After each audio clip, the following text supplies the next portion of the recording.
सुबह के समय शहर के बस स्टैंड के पास एक महिला एक पुरानी बस में बैठी थी। बस भीड़ से भरी हुई थी। सब अपने अपने काम के लिए जा रहे थे। उस महिला ने सादा सूती सलवार कमीज पहनी थी। बाल हल्के से बंधे हुए थे और आंखों में एक गहरी शांति थी। किसी को अंदाजा नहीं था कि यह कोई आम महिला नहीं बल्कि शहर की नई डीएम आरती वर्मा है।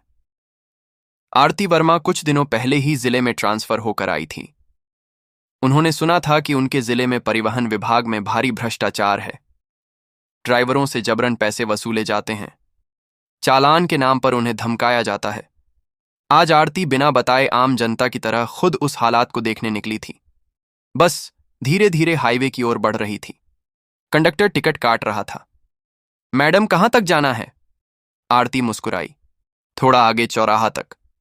कंडक्टर ने टिकट दिया और कहा, मैडम ध्यान रखिएगा, आगे ट्रैफिक पुलिस खड़ी होती है, जो चाहे तो बस रोक कर पैसा ले लेती है।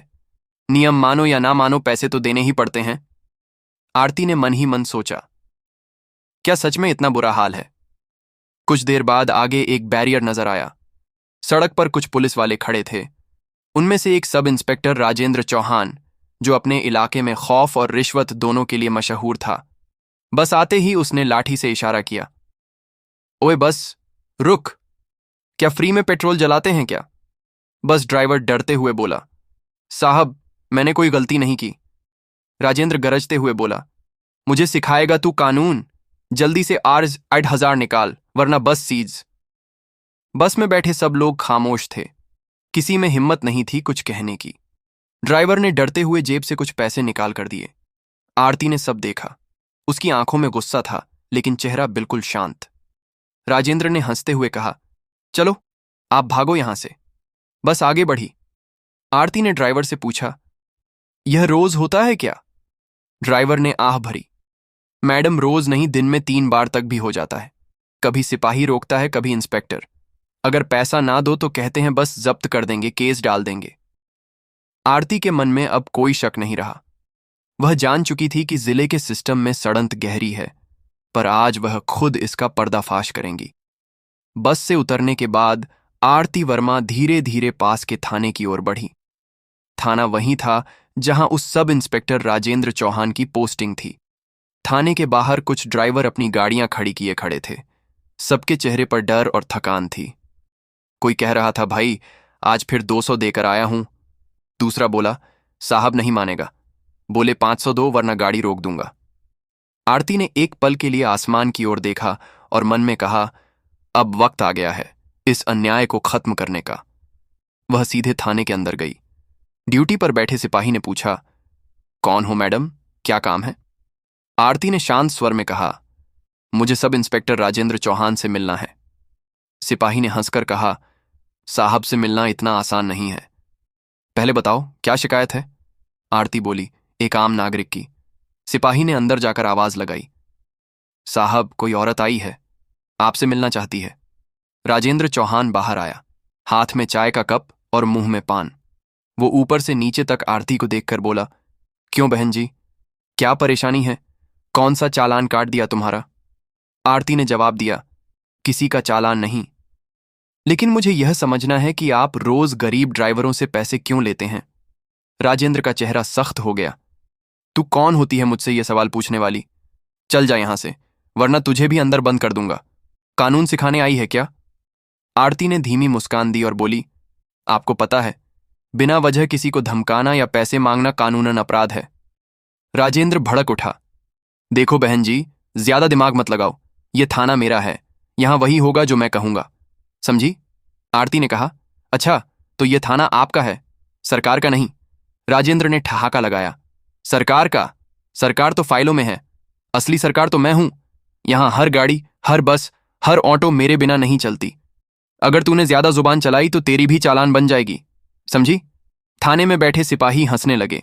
राजेंद्र ने चाय का कप टेबल पर पटका और बोला, अब जा यहां से, वरना जेल दिखा दूंगा। आरती ने सिर झुकाया, जैसे डर गई हूं। धीरे से बोली, ठीक है मैं जा रही हूं, लेकिन याद रखना जब अगली बार मैं आऊंगी तब यह कुर्सी तुम्हारी नहीं होगी। राजेंद्र ने हंसते हुए कहा, देखो देखो धमकी दे रही है, जा बहुत देखे हैं। तेरे जैसे। आरती ने कोई जवाब नहीं दिया, बस शांति से मुड़कर बाहर निकल गई। लेकिन जैसे ही वह बाहर निकली, मोबाइल निकाला और अपने पीए को फोन किया। तुरंत जिले के एएसपी और मीड थी। अब राजेंद्र चौहान की गिनती के दिन बचे हैं। शाम के करीब 6 बजे का समय था। थाने में माहौल हमेशा की तरह सुस्त था। कुछ सिपाही हंसी झाक कर रहे थे तो कुछ अपने अपने मोबाइल में व्यस्त थे। राजेंद्र चौहान अपनी कुर्सी पर पैर फैलाकर बैठा था। सिगरेट पीते हुए बोला, आज भी अच्छा कलेक्शन हुआ है। 3 बस, 2 ऑटो, सबसे बढ़िया कमाई।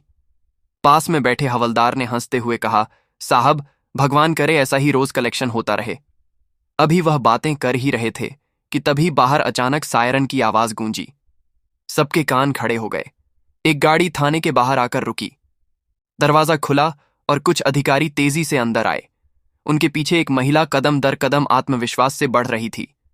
राजेंद्र चौहान बोला, कौन हो तुम लोग? किसकी इजाजत से अंदर आ रहे हो? तभी एक अधिकारी ने जोर से कहा, सावधान, डीएम आरती वर्मा मैडम आ चुकी हैं। थाने में सन्नाटा छा गया। राजेंद्र चौहान के होठों से सिगरेट गिर पड़ी। वो कुछ सेकंड तक स्तब्ध खड़ा रहा। क्या डीएम? फिर उसकी नजर उस महिला पर पड़ी जो सुबह बस में बैठी थी। वो वही थी, वही साधारण कपड़े वाली औरत। आरती ने सीधे उसकी आंखों में देखा और कहा, अब पहचान में आई मैं कौन हूं। राजेंद्र का चेहरा पीला पड़ गया। वह हकलाने लगा, मैडम, वो सुबह मैं आपको पहचान नहीं पाया, मुझसे गलती हो गई। आरती ने सख्त आवाज में कहा, गलती यह गलती नहीं, अपराध है। इंस्पेक्टर साहब, आपने गरीब ड्राइवरों से पैसे लिए, उन्हें धमकाया और सरकार की वर्दी को अपनी जागीर समझा। थाने के अंदर बैठे बाकी सिपाही सिर झुका चुके थे। आरती ने कहा, तुम सबको लगता होगा कि कोई नहीं देखता, कोई नहीं सुनता, पर याद रखो, जनता की आह बहुत ताकतवर होती है। फिर उन्होंने अपने स्टाफ को आदेश दिया, पूरा थाना सील करो। हर रिकॉर्ड, हर रसीद, हर नकद रकम की जांच होगी। अधिकारी तुरंत हर फाइल खोलने लगे। कैश ड्रर से नोटों के बंडल निकले। नकली चालान, बुकें मिली और रिश्वत की लिस्ट भी बरामद हुई। आरती ने उन सबूतों को देखकर कहा, यह सब तुम्हारे लालच का सबूत है, राजेंद्र चौहान। राजेंद्र बोला, मैडम, माफ कर दीजिए, मैं दोबारा ऐसा नहीं करूंगा, बस एक मौका दीजिए। आरती ने कठोर स्वर में कहा, एक मौका गरीबों को भी दो ना, जिनसे तुमने उनकी रोजी छीनी थी। थाने का माहौल अब डर और शर्म से भरा हुआ था। आरती ने एसपी को आदेश दिया, इंस्पेक्टर राजेंद्र चौहान को तत्काल प्रभाव से निलंबित किया जाए और उसके खिलाफ भ्रष्टाचार और बल प्रयोग के तहत एफआईआर दर्ज की जाए। एसपी ने सलाम ठोका, जी मैडम। तुरंत राजेंद्र के हाथों में हथकड़ी डाल दी गई। वह कांपते हुए बोला, मैडम, मैंने कभी सोचा नहीं था कि जो औरत सुबह मेरे सामने खड़ी थी वही मेरा फैसला सुनाएगी। आरती ने शांत स्वर में कहा, और मैंने भी नहीं सोचा था कि मेरी आंखों के सामने वर्दी में लुटेरा देखूंगी। थाने के बाहर मीडिया का हुजूम लग चुका था। कैमरे चमक रहे थे, लोग चिल्ला रहे थे, डीएम आरती वर्मा जिंदाबाद, भ्रष्टाचार मुर्दाबाद। आरती वर्मा बाहर आई, भीड़ की ओर मुड़ी और बोली, आज यह कार्यवाही सिर्फ एक इंस्पेक्टर के खिलाफ नहीं, बल्कि उस सोच के खिलाफ है जो वर्दी को ताकत नहीं, व्यापार समझती है। कानून का असली मतलब है इंसाफ, न कि इनकम। भीड़ तालियों से गूंज उठी। अगले दिन सुबह पूरा शहर सिर्फ एक ही खबर से गूंज रहा था, भ्रष्ट इंस्पेक्टर राजेंद्र चौहान गिरफ्तार। डीएम आरती वर्मा का साहसी कदम। अखबारों के पहले पन्ने पर उसकी तस्वीर थी, सिर झुका हुआ, हाथों में हथकड़ी और पीछे लिखा था, कानून के हाथ लंबे हैं। आरती वर्मा अपने ऑफिस में बैठी थी। कमरे में हल्की धूप छनकर आ रही थी। उनकी टेबल पर एक फाइल रखी थी, थाना निरीक्षण रिपोर्ट। उन्होंने वह फाइल बंद की और खिड़की से बाहर देखा। बाहर सड़क पर वही बस गुजर रही थी जिसमें कल वह बैठी थी। ड्राइवर आज मुस्कुरा रहा था। उसकी आंखों में आभार था, जैसे कह रहा हो, मैडम, आपने हमारी आवाज सुनी। आरती के चेहरे पर हल्की मुस्कान आई। उन्होंने धीरे से कहा, कभी कभी सच्चाई बोलने के लिए वर्दी नहीं, हिम्मत चाहिए। उसी समय सचिव अंदर आया और बोला, मैडम, प्रेस कॉन्फ्रेंस के लिए सब तैयार है। आरती उठी, फाइल हाथ में ली और बाहर चली गई। हॉल में सैकड़ों पत्रकार, कैमरे और माइक की चमक थी। पहला सवाल आया, मैडम, आपने खुद को आम महिला बनाकर निरीक्षण करने का फैसला क्यों लिया? आरती ने शांति से जवाब दिया, क्योंकि सच्चाई कभी सरकारी गाड़ियों में नहीं मिलती, वो सड़कों पर, बसों में और लोगों की निगाहों में छिपी होती है। दूसरा सवाल, क्या आपको डर नहीं लगा कि कोई पहचान लेगा या कुछ हो जाएगा? आरती ने मुस्कुराकर कहा, जो डर गया वह बदलाव नहीं कर सकता, और जो ईमानदार है उसे किसी पहचान की जरूरत नहीं होती। पूरा हॉल तालियों से गूंज उठा। कई पत्रकारों की आंखें नम थीं। आरती ने अपनी बात खत्म करते हुए कहा, यह जीत सिर्फ मेरी नहीं, उन सबकी है जो अब भी सच बोलने की हिम्मत रखते हैं। उस रात आरती अपने घर की बालकनी में खड़ी थी। आसमान में चांद चमक रहा था। नीचे शहर की बत्तियां टिमटिमा रही थीं। वह धीमे स्वर में बोली, शायद अब यह शहर थोड़ा साफ सांस ले सके। हर समाज में कुछ राजेंद्र चौहान होते हैं, पर हर दौर में कोई ना कोई आरती वर्मा भी होती है जो दिखावे से नहीं, सच्चाई से बदलाव लाती है।